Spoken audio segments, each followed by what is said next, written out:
Take Action Real Estate Podcast, episode 27. Welcome, everybody, and thank you for joining us on the Take Action Real Estate Podcast. We are very happy to be here. Brian and I, we enjoy sharing our knowledge and experience with you as far as real estate here in Central Ohio. And hopefully those of you outside of Ohio get something from it as well. But also just business. A lot of business is the same, whether, it doesn't really matter what industry you're in.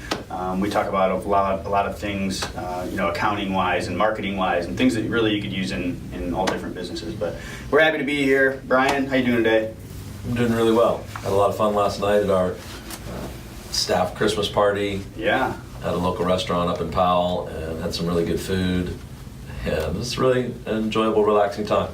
Yeah, it was fun. It's always fun to spend some time with your employees outside of the office.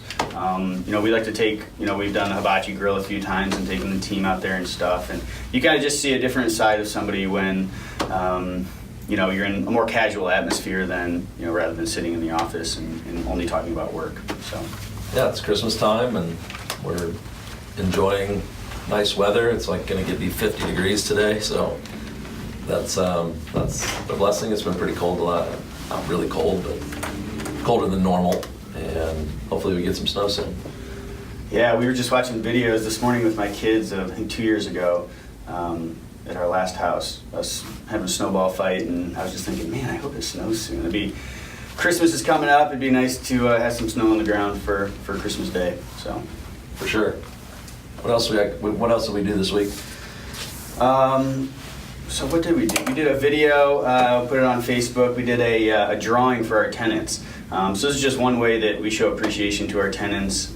We did it last year, and the tenant that won the gift card last year, she was ecstatic, loved it, and kind of showed, it let all of our other tenants see that that we appreciate them when we're doing something nice. So yeah, basically, what do? We take we take all the tenants that paid their rent on time all year. Right.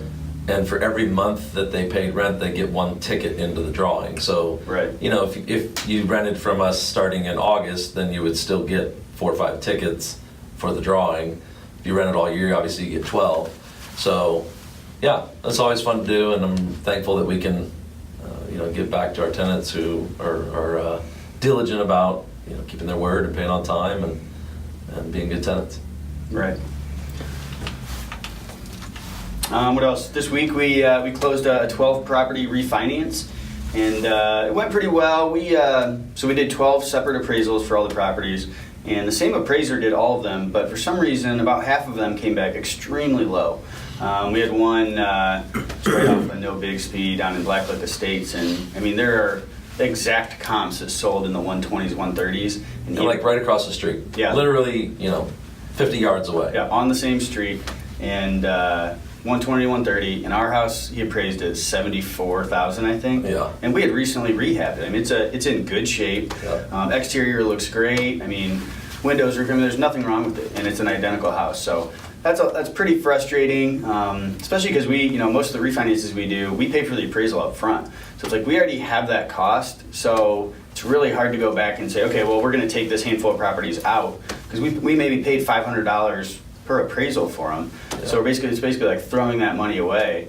But we've actually done that before with some other refinances. It seems like when we do a large chunk of properties, I don't want to say the appraiser's not doing his job because he definitely found comps and we just disagreed with his comps. But but it seems like the times we've done large packages of, I think that one was like 18 maybe, maybe a third to half of them we literally pulled because it was just, it wasn't worth our resources to tie them up in those properties, and we found someone else to refinance them. Yeah. And in this circumstance, the one we just recently did, 3 or 4 of the ones that were comped very low were in the same neighborhood. So it's like he found some low comps right off the bat, and then he used that for all of our properties in that neighborhood. So they all came back extremely low. So it's a little bit frustrating, but ultimately we were able to pretty much cash out of all those properties. And we'll hold those long term, the next 5-10 years or something, and cash flow and do it again. Refi till you die. Yeah, so that's a big part of what we do, trying to find banks that will take on this risk with us. The longer we do it, the more track record we have, and it's getting a little bit easier maybe to find banks, given our track record. Yep.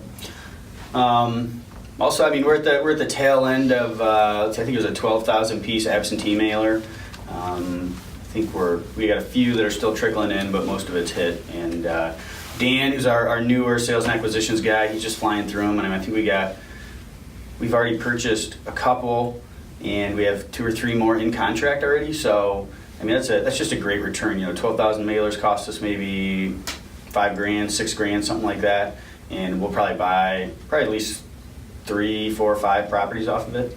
So we might flip them, sell them for $20,000 or $30,000 profit a piece. And I mean, if you think about return on investment from a $5,000 mailer, it's a really good return on investment. Yeah, that's pretty good. Definitely. Don't get in the mailer game. Let us be the only ones. Yeah. Never mind. They don't work. It's the last thing that Brian and I and really Randa have been working on is forecasting for next year. And so that's something like I love forecasting. I'm very optimistic about our future. And we're not quite trying to double what we think we'll do this year, but pretty close. And I just really like having something to strive for. We're also reading the book Traction together, which is an excellent business book, management book. But it's really about setting expectations for your whole team and making sure that everybody's on the same page and everybody knows what they're supposed to be doing and is accountable for that. Kind of giving them a number and that they can shoot for. So I'm excited for that. I think we're about halfway through it right now, going through the sections and just talking about how we can implement it in our company. Yeah, I really like it. We're also, as a whole staff team, reading the 10X rule. And it's kind of fun to go through both of those books at the same time because, we're trying to grow our business and be better at business. And at the same time, we're trying to forecast and set really strong goals for the next year. And so it's kind of fun to kind of do those two in the same stream and see where we land. I'll be interested to see where we land in 12 months. And it's fun the 10X Rule by Grant Cardone. It's a great book, motivational book. And you think, oh, that's easy. Just set your goal 10 times bigger, and you'll hit it. And then we're going through the forecast, and we're like, wait a minute, 10 times bigger. That means we might need to hire like 10 more people or something like that. Yeah. It just doesn't seem reasonable. But we're doing our best to kind of balance, the 10X Rule and something that's a little more reasonable. He talks a lot about in that book is not just making your goals bigger, but you have to. It's more about like you need to take a whole lot more action to reach your goals. Like, it's all about 10xing your activity and making sure it's in the right places. So just about hustle, like work harder, work smarter, do more than everybody else around you. Right. I mean, we could say, our goal is to net $5 million in all the companies this year. That's not really an actionable goal, right? So the actionable part would be, okay, what can we do on the effort side to get there? What can we send out 10 times as many mailers? Can we follow up 10 times faster, or can we negotiate 10 times better? Like, those are the things that can actually affect the bottom line. To just put a goal out and say, I want to make this much, that doesn't really get you there. You have to have the path, set the path. Do the things, figure out what you can actually do. Like, what are the steps that it's going to take to reach that $5 million in net, and then take activity on those steps. So I'm really enjoying reading both those books. Right. So this week we just want to go through a few deals. It's gonna be a short episode, but we do a fair amount of wholetailing, is what we call it. And I know we've talked about it before, but essentially for us, what it means is that we're buying a property, typically cash. Sometimes a private lender will loan the money, and depending on the situation, we might clean it out, we might not. There might be tenants in there, and we just list it on the MLS. So Brian, he has his license. We have multiple other employees who have their license that can list the property. So basically, we used to wholesale, which means we got a property in contract, and we'd find a buyer for it, and we'd bring our money and double close and sell it to them, within a day or two. That's what we call wholesaling. And we just found that, once we had the funds to be able to wholesale properties, it made more sense, because on the MLS, you get so many more eyes looking at the property. When we were wholesaling, I think, we had maybe a couple hundred people on our buyers list. So that's, let's say, 200 people that are looking at your property. It might not fit any of their criteria. But you put it on the MLS, you might have 2,000 people that look at it a day. And so, you really just get a lot more exposure. And yeah, you have to pay the realtor fee, but typically you're going to be able to cover that with the higher price. Yeah, it's been a pretty good strategy for us, especially we've actually found some buyers out of it that we've learned what their criteria are, and now we even just kind of approach them even before we buy. Hey, we're getting this house. What do you think about maybe picking it up from us? And they seem pretty interested in that. Yeah, I mean, for them, they might be able to get a little bit of a discount for us selling directly. But for us, it kind of expedites the process. And, like you said, mentioning to them before we purchase, that gives us a little better peace of mind too. So, when we close, we know we have a buyer once we bring it up to their standards. So yeah, I think we just did that with a property that we actually turned down. We took a buyer that we know it fit all their criteria that they had given us as far as year build, bedrooms, bathrooms, that kind of thing, and we took them through it before, and they decided against it just because the layout was just funky. It's just a very unique house. It's a very nice house. It's in a great neighborhood. Got a big yard. Big yard, but it's just the layout of the house is not very functional, and so they turned it down, and because they felt like they would have a hard time renting it, and so we ended up walking away from it because we felt like if they would have a hard time renting it, would we have a hard time selling it? Yeah. And I think the owner feels that way a little bit too, and that's kind of why he's trying to sell it off market. Yeah. See if he can find someone to buy it at a little bit of a discount. Yeah.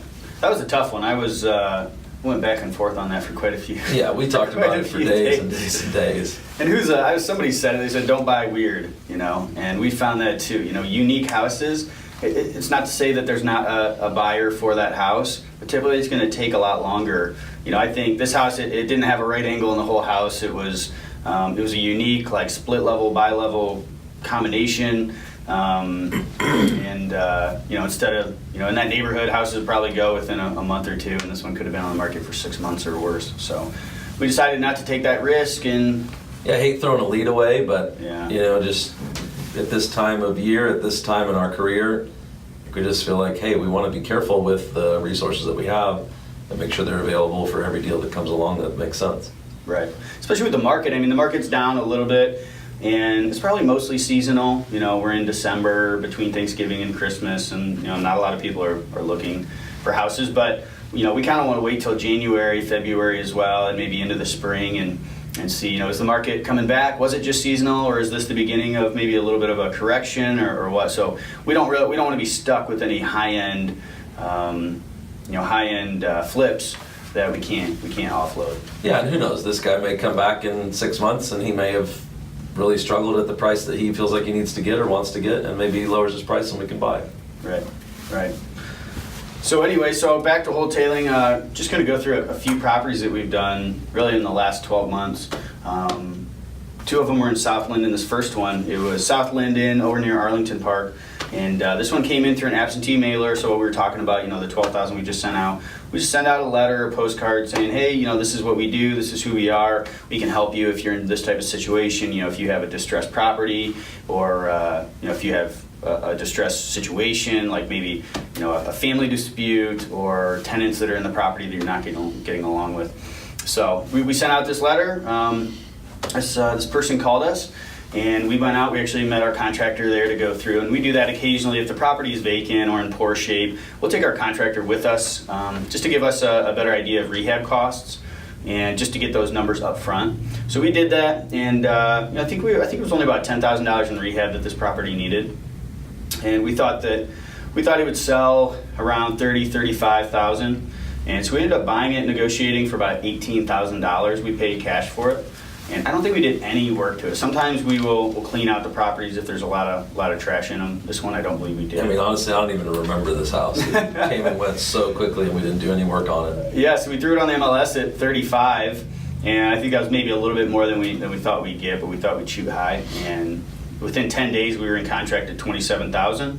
With a cash buyer, they closed. I think they closed that one in like a week, and it was gone. So at the end of the day, we made. I think I had about $7,000 we made. So definitely not a home run, but that pays the bills. We're not going to throw away these leads just because we make $5,000, $10,000. especially, you know, we're throwing it on the MLS, the agents are doing their thing, it's not a whole lot of work, we're not managing a rehab, so why not? Yeah, I mean, these are houses also in neighborhoods that we're not going to hold in, but we know people that do, and we know there are people out there that hold rentals in these properties. So if we can get them a good deal, then that's all the better for all of us. Yeah, so that was good. And actually, I never even went out to that property. So, and Brian didn't either, I don't think. So our acquisitions guy at the time went out, and he kind of coordinated the whole thing, and so that's kind of a lesson in kind of automating and delegating. You know, when you can own a company and be profitable and finding properties without actually having to go out to every property and spend your time doing that. Right. So, the next one we had was also in South Linden. It was closer to the Brentnell area. And I've had a lot of leads in this neighborhood, and I think this is the first one we actually closed on. But this property, it had tenants, but the property was in very poor shape. So the landlord or the owner, he was in a tough spot where he couldn't really rehab it because he had tenants on a lease, and they were happy there even though the property was in poor shape, and he needed money for another project he was working on. So I went out there with our acquisitions manager at the time, went through, took pictures, and this was also from an absentee mailer. So, I mean, obviously the owner didn't live there; he had tenants there, so he got hit up with the absentee mailer. But is this the one that we ended up finding someone trying to wholesale it on Craigslist? I don't think so. There was one of them that we wholetailed. Someone was trying to sell it on Craigslist as well. Yeah. I forget. Maybe it wasn't this one. Yeah, sometimes wholesalers will do that if they see a property that they think has more potential. They'll just mark it up and try to blast out like, well, we were trying to sell it for 40, I think. Yeah, 39 we listed it for.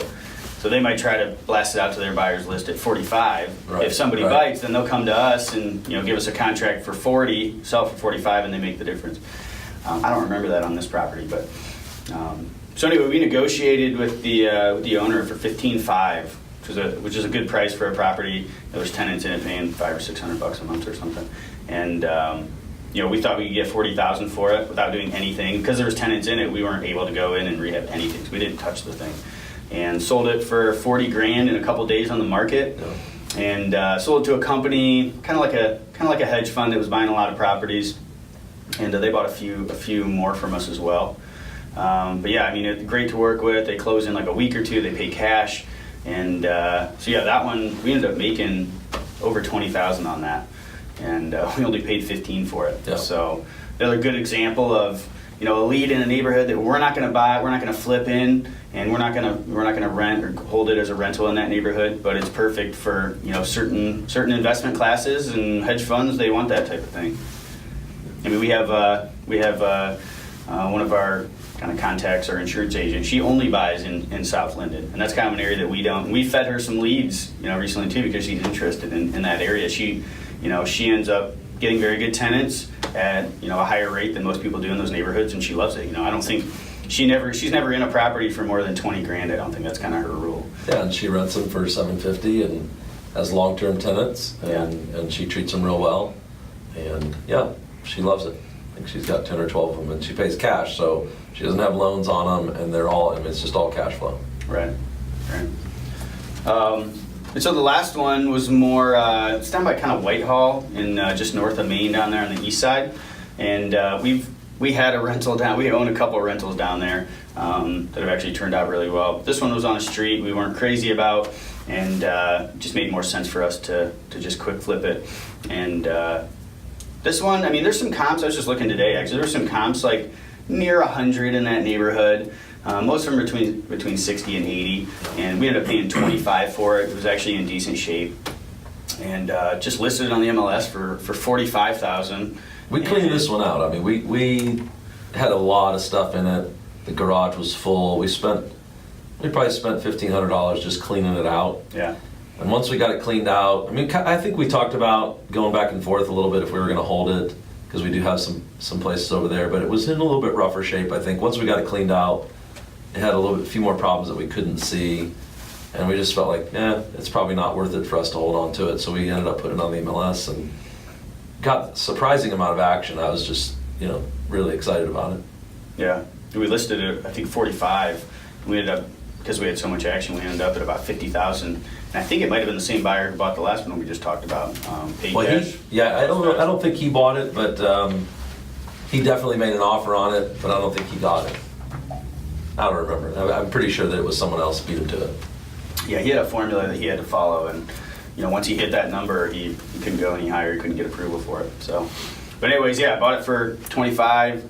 Cleaned it out, put maybe a couple grand into it, sold it for 50. Walked away with 20 grand on that one. So these were all within the last year.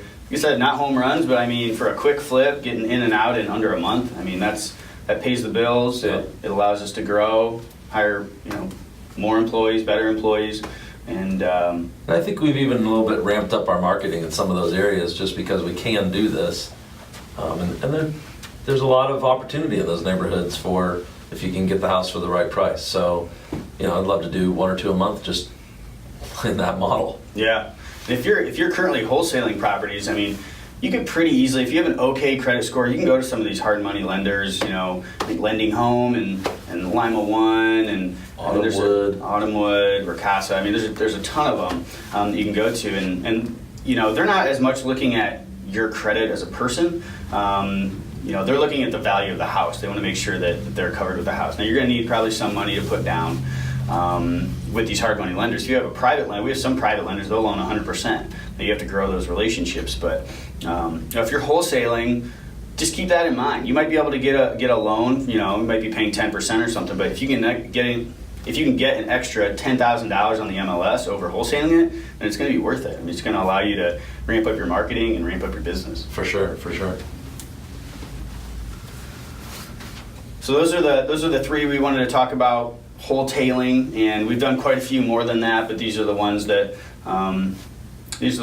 are probably in the worst neighborhoods than some of the other ones that we've done. We talked about Welsh and Marion Village a while ago. That's kind of the same strategy we took with that. But another thing to point out is all three of these came from an absentee mailer. So whatever kind of marketing you're doing, I know a lot of people are heavy into web and social media, and so are we. But this should definitely be kind of in your arsenal for marketing. I mean, if you're not sending letters to absentee, then you absolutely should be. These are going to be the highest motivated group of people. And I think it's just because they have more points of motivation. I mean, when you live in a house and you owner occupants, they don't have as much motivation. They're happy there. It's their home. They're going to stay a lot longer. Whereas when you own a property that a tenant is living in, every year that tenant might turn over, and every time that tenant turns over, there's going to be more damage. There's going to be more headaches. You got to go find another tenant. Might be expensive, and so there's just a lot more points of motivation that an absentee owner is going to have. Yeah, a lot of times they are comfortable. Like they have their own house, they have their family, they don't want to deal with the headaches. They've gotten sick of it. And so, it's easier just to rinse your hands and walk away when the asset's on the other side of town or other side of the country and you just don't want to think about it. Right. I'd say one of the other benefits, talking about wholetailing, is you can't sell yourself short, because on the MLS, you're going to get what the property's worth. So, I mean, like the one that, the last one we talked about, we listed it at 45, and I think we probably thought it was worth 40. We were just shooting a little bit high on the MLS and got an offer at 50. So if we would have sent that out to a buyer's list, somebody might have snatched it up, made us an offer at 40, and we would have said, hey, 15 grand or 10 grand, that sounds good, let's do it. Right. But because we listed it, we got an extra $5,000 or $10,000 on that we would have missed out of. So, I mean, it's kind of the unknown, but you kind of, I don't know, I guess, better chance of getting a higher offer. For sure. And we did that to some houses in Kentucky this past year. We listed them, and I thought about selling them to some of my friends down there, and decided to go have a conversation with my real estate agent down there. And after talking to her, she convinced me to push the price a lot higher than I would have sold them to my friends. And she made us money. She paid for her own fees just in the price that she pushed it, and we ended up making way more than we would have. And we just said, hey, let's go find someone that's got some rental property and sell it to them directly. Right. Just because the market's bigger. I mean, there's just because your friends out there buying real estate doesn't mean there aren't 18 or several hundred other people who will buy the same property but for more money. Right. Absolutely. Well, thanks for joining us. If you guys are doing your own marketing, make sure to look at wholetailing as a strategy. You're going to make more money than wholesaling.